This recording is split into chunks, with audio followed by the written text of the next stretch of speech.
The sky burned in emerald fire as Ethan's ship tore through the atmosphere. Warning lights screamed, panels shattered, a blinding flash, and then silence. When he woke, he was hanging upside down in a tangled mess of vines and metal. The air shimmered with mist, heavy with the scent of wet leaves and alien pollen. He groaned, unhooking himself, dropping onto soft glowing moss. Around him, everything pulsed faintly. Trees with translucent bark, vines that hummed, insects like drifting sparks. The jungle wasn't quiet. It was alive, whispering in voices he couldn't understand. His comms were dead, his suit cracked. No signal, no rescue. He tried to move, wincing as pain shot through his leg. A deep cut, maybe broken bone. He tore a strip from his sleeve and tied it tight. "Come on, Ethan, you've survived worse," he muttered. But his words faded into the green void. Something moved. Fast. Silent. He froze. A shadow glided between trees, tall, slender, with faint bioluminescence tracing along its body. A pair of amber eyes watched him through the fog. He blinked once, and then she was gone. He exhaled slowly, scanning the tree line. Guess I'm not alone. The jungle answered with a distant growl, deep, guttural, alien. He looked up at the broken ship half buried in vines. Smoke curled upward like a beacon. Whatever lived here, it had just seen his signal. Ethan limped toward the wreck, clutching a broken metal rod like a weapon. The camera of his helmet flickered, capturing the first human steps into a world no one from Earth had ever seen. And in the shadows above, hidden on a massive tree branch, Kaera watched him, her spear raised, eyes narrowed. To her, he wasn't a survivor. He was an invader. Kaera moved through the canopy like a ghost, her pale green skin merging with the light of the leaves. The humans stumbled below, slow and loud, every breath, every step an insult to the jungle's rhythm. She could feel the pulse of the land through her soles, the whispers of the trees warning her, outsider. Humans had come before, hunters, miners, destroyers. They had burned the rivers, poisoned the roots. Her tribe still bore the scars of their machines. And now, one had fallen right into her forest. Ethan reached the wreckage, ripping open a cargo panel to salvage tools. Sparks crackled, smoke hissed upward. He cursed softly, unaware that death was watching from above. Kaera leapt from the branch, landing behind him without a sound, her spear tip pressed against his back.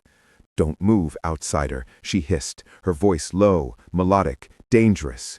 Ethan froze, raising his hand slowly. "I don't want trouble," he said, his tone calmed but trembling.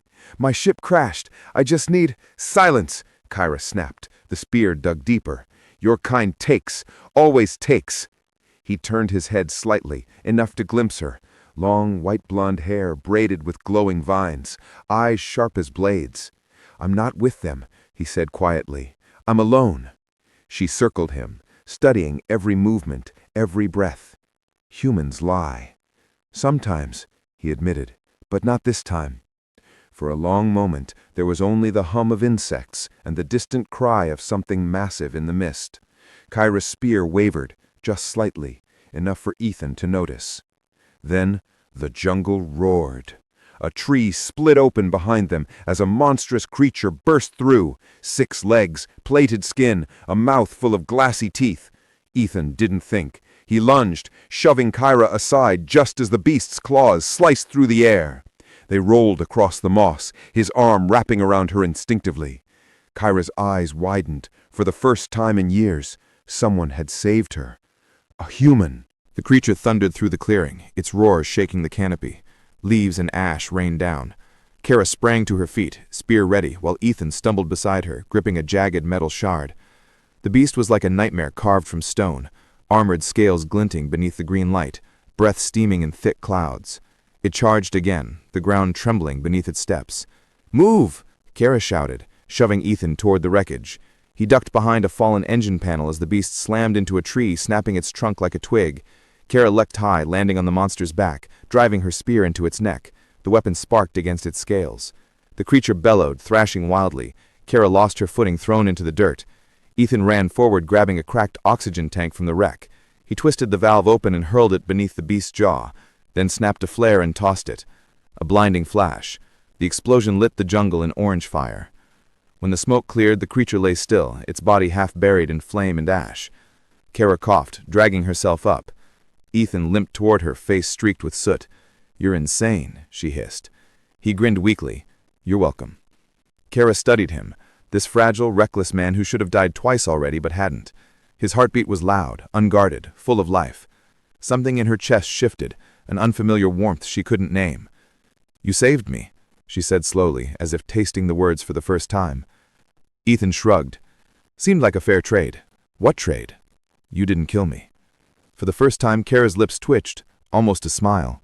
She looked at the burning wreck and the glowing forest around them. "The jungle doesn't forgive easily. You shouldn't be here." Ethan looked up, breathing heavily. "Guess I'll have to earn my stay." From deep within the forest, a low, echoing howl answered him. Not a creature this time, but a signal. Kaera stiffened. Her tribe had heard the blast. The ground trembled again, but this time it wasn't the beast. It was footsteps, dozens of them, synchronized and heavy, moving through the glowing jungle mist. Kaera's ears flicked toward the sound. "They're coming," she whispered. Her voice carried a note Ethan hadn't heard before. Not fear, but something close to regret. Figures emerged from between the trees, tall and graceful, their skin reflecting the bioluminescent light.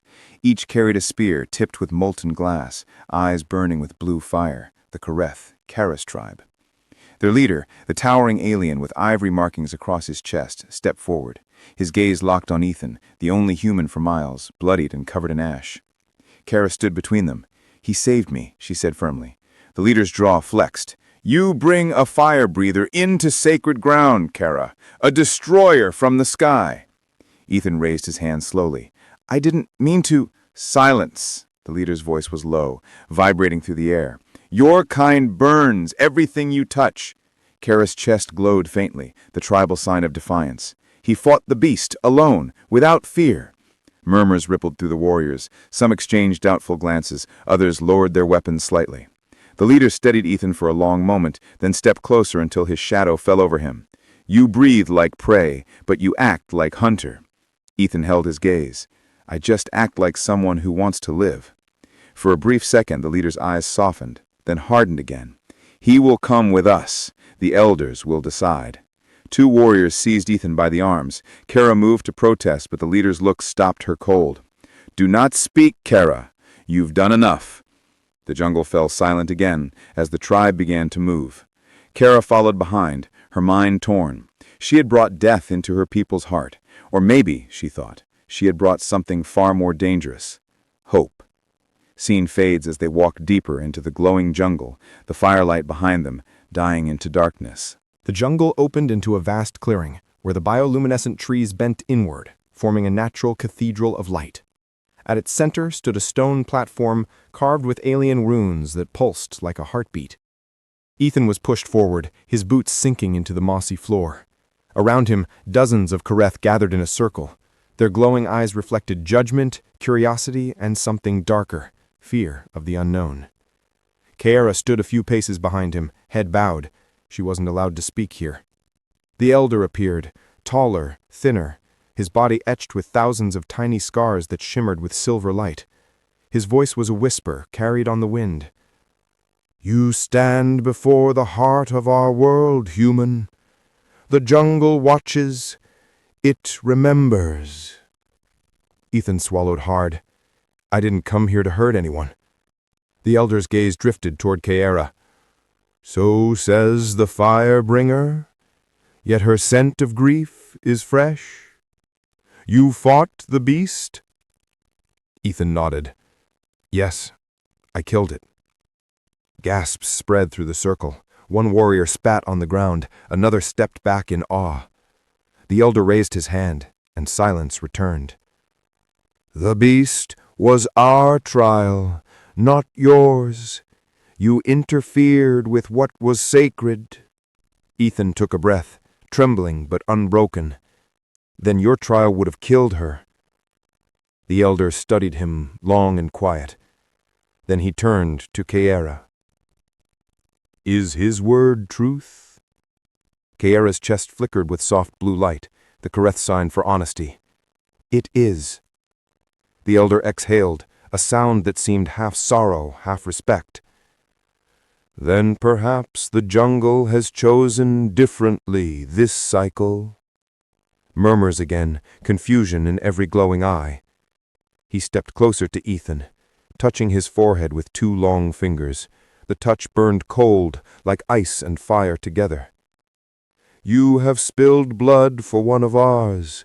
That makes you both cursed and bound. Ethan frowned.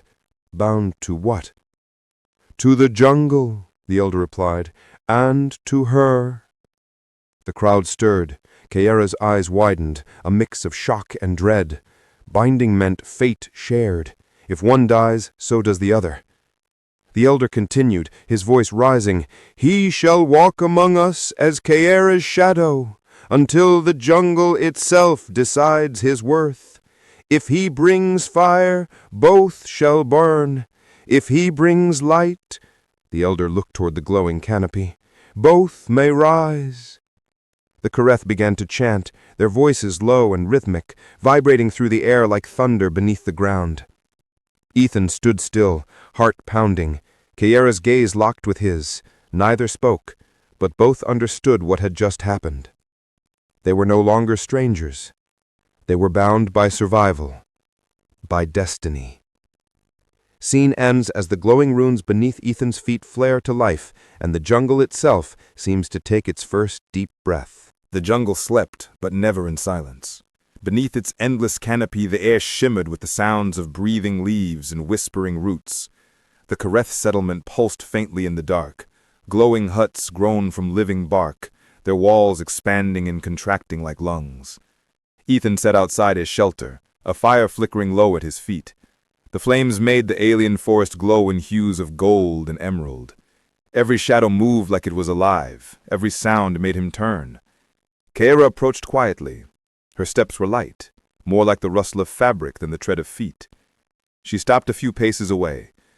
You still don't trust the dark, do you? Ethan smiled faintly. On my world, dark means danger.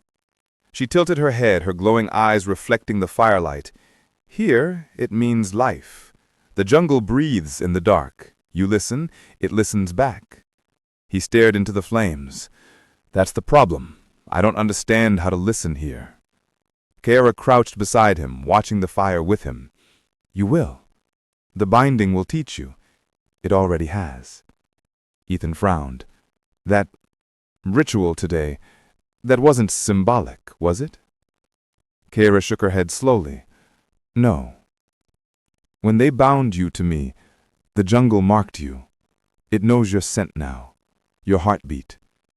If I bleed, you will feel it. If I die. He cut her off, voice firm. Not gonna happen. Her expression softened, a strange mix of amusement and sorrow. You have the heart of the storm, human. It will either save you or consume everything around you. The jungle seemed to stir, as if her words had weight.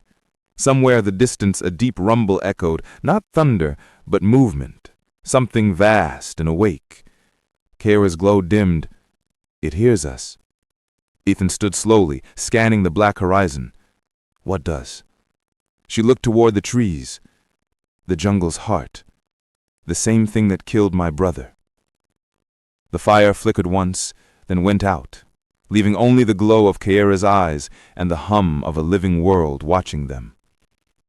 Scene ends with a faint vibration in the ground, a heartbeat beneath the soil, ancient and waiting. The ground trembled beneath Ethan's boots, not a quake, but something alive, shifting under the soil like muscle beneath skin. The air thickened, heavy with humidity and the metallic scent of sap. Even the leaves around them seemed to hold their breath. Kaera raised her hand, signaling silence. Her eyes flared with faint bioluminescence, scanning the jungle around them. "Don't move," she whispered. "It senses vibration." Ethan froze. His pulse hammered in his ears. "What is it?" Her voice was almost inaudible. "A root beast. The jungle made it to defend itself. It sleeps beneath us until it smells fear." As if the word had called it, the ground split open behind them. Massive vines burst through the soil, thick as tree trunks, wet and pulsing with green light. They twisted upward like serpents, slamming into the ground where Ethan had been standing a moment before. He rolled aside, mud splattering across his face. Kaera leapt with fluid grace, her spear unfolding from a piece of living wood. The vines recoiled, then lunged again, faster. Ethan pulled his knife, small human steel against living flesh, and slashed at the nearest tendril. It screamed. The sound was neither plant nor animal but both, vibrating through bone. The creature rose from the ground, a tangle of roots forming a grotesque shape of limbs and a faceless head, glowing from within like molten amber. Kaera shouted something in her native tongue, slamming the spear into the creature's chest. The weapon pulsed, releasing a burst of blue light that sent shockwaves through the jungle. The beast staggered, but didn't fall. Instead, it reached for her, crushing vines wrapping around her waist. "Kaera!" Ethan charged forward, grabbing a fallen shard of her spear. It pulsed faintly in his hand, responding to his touch. Without thinking, he drove it into the creature's core. A blinding flash tore through the dark. The jungle howled, and for a heartbeat, Ethan felt everything. The trees, the soil, even the heartbeat beneath the roots. All connected, all alive. Then, silence. The creature crumbled, its vines dissolving into glowing dust. Kaera fell to her knees, breathing hard. Ethan dropped beside her, his chest heaving. "You shouldn't have been able to touch that," she said softly, staring at the shard in her hand. "The jungle shouldn't have let you." He met her gaze, his voice low. "Maybe it knows I'm not here to fight it." She studied him, then looked toward the trees. The light of the creature's remains faded, and once again the jungle returned to its quiet, eerie rhythm. Kaera whispered, almost to herself, "The jungle has chosen you." And from somewhere deep beneath the earth, the same pulse returned, slower this time, but deliberate, like a heart awakening. Scene ends with Kaera looking toward the glowing horizon, realizing the balance of her world has just shifted. The alien jungle was quiet for the first time in days. Mist coiled through the roots, glowing faintly as the bioluminescent plants began to bloom again. It felt like the world itself was breathing after a long storm. Ethan leaned against the wreck of his ship, blood drying on his arm, his eyes fixed on the soft shimmer of the canopy above. He was exhausted, yet something inside him felt lighter. Kaera emerged from the trees, her green skin marked with faint golden streaks of light from the spores floating around her. Her long, white blonde hair fell loosely over her shoulders, and her steps were slow but sure. She looked peaceful for the first time. Ethan smiled faintly. "Didn't think I'd live long enough to see this jungle calm down." Kaera tilted her head, studying him with those quiet, human-like brown eyes. "The jungle was never angry. It was afraid, like me." He looked at her, confused. Afraid? Of what? She stepped closer, stopping just a few feet from him. "Of humans, of what you bring. Machines, war, hunger. I thought you were here to take." Ethan exhaled, eyes heavy. "I was sent here to take, but I stayed because I saw something worth protecting." There was silence, only the hum of alien life around them. Then Kaera took a step closer, so close that the faint glow of her skin touched his face. Her voice softened. "And what did you protect, human?" He met her gaze without hesitation. "You." For a moment, neither of them spoke. The jungle flickered, 1,000 tiny lights blooming across the vines, as if responding to their heartbeat. Kaera's eyes glistened, a strange warmth she had never known rising inside her.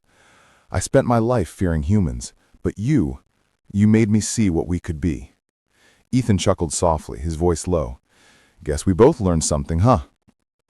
She smiled faintly. "Yes, you taught me that strength isn't in killing what you fear, it's in trusting what you don't understand." The jungle wind stirred gently, carrying their words into the glowing forest. Above them, the twin moons rose side by side. Ethan looked at her and said quietly, "Maybe one day your people and mine will stand under the same light." Kaera nodded. "Then let this moment be the first step. As the camera pulls back, they stand together on a ridge overlooking the vast alien jungle, glowing softly like a living ocean of light. Ethan rests a hand on her shoulder, and Kaera doesn't pull away. The sound of the jungle swells, not as a threat, but as a song. Maybe survival isn't about fighting the wild. Maybe it's about learning how to listen to it. If you felt something in this story, let me know in the comments. And don't forget to subscribe for more cinematic sci-fi from Dr. Halo.